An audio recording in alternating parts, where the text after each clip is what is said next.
Hi, I'm Brett, and today we're going to give you a video update on what to look for in the automatic transmissions of the Subaru range of models. And above me here is the 08 Subaru Forester XT, which comes out with the turbocharged single scroll 2.5 litre engine, which was later replaced in 2013 with the twin scroll 2 litre direct injection engine, which had the turbo sitting down underneath here. And what I wanted to show you is some of the hidden traps of not correctly servicing your car or overlooking some of the things that we tend to sort of gloss over when we're looking after a car that may be over 100,000 Ks. And this particular car here has had a reasonably good service history. The client bought it as a second-hand car for his wife. He's got another Subaru himself, and it came in with a few squeaks and rattles for us to have a look at. And we noticed that it had a bent sump, and on pulling the sump off, we then found it had some more damage internally, which was only evident by pulling the sump off. Now, what I wanted to show you is the Subaru range of models classically come out with a 4-speed or a 5-speed transmission, and this particular model here is the 4-speed automatic transmission, but you'll notice it doesn't have a filter on the side.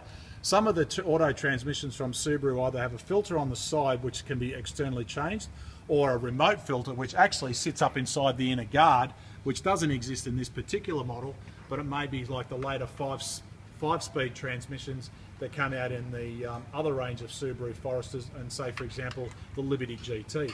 But in this particular car, because it doesn't have an external filter, you would hope and assume that there is an internal filter inside, which there is. And this particular part here is the internal filter that you can see, which is replaceable. Internally in here is the part that cleans the transmission oil that runs up all through the transmission when it's running, because remember, it is an automatic transmission with a separate front differential and the transfer case that goes out the back. And these are all the solenoids up here that control the way the transmission operates and moves the hydraulic fluid around inside the transmission to allow it to change gears. But what I really wanted to show you is actually what's down here below.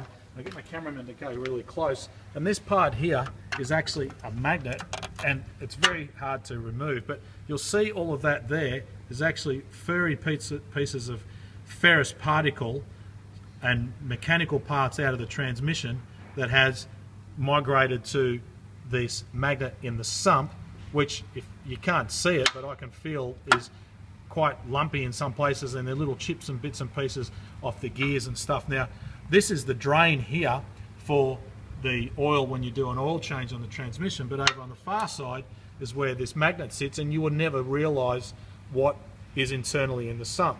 Now, this part here you can also see it's had a bit of a wallop at some stage and bent this up, and so this part here has been deflected up, which then closes off the entry side to the pickup, which is here. So effectively the sump is sitting close up inside here, and of course we were concerned that this might be restricting the oil supply to the transmission, but it's just as well that we pulled the sump pan off, because we then were able to see what the condition of the gearbox is, clean the sump up correctly from an internal point of view, and also make sure that this magnet has had all the particles removed off it, so for future use we can check it again maybe in 6 months' time and see if there's any more damage coming out of the transmission. The transmission works okay, but it is something that you need to be aware of that may not always be visually obvious when you're looking after your car.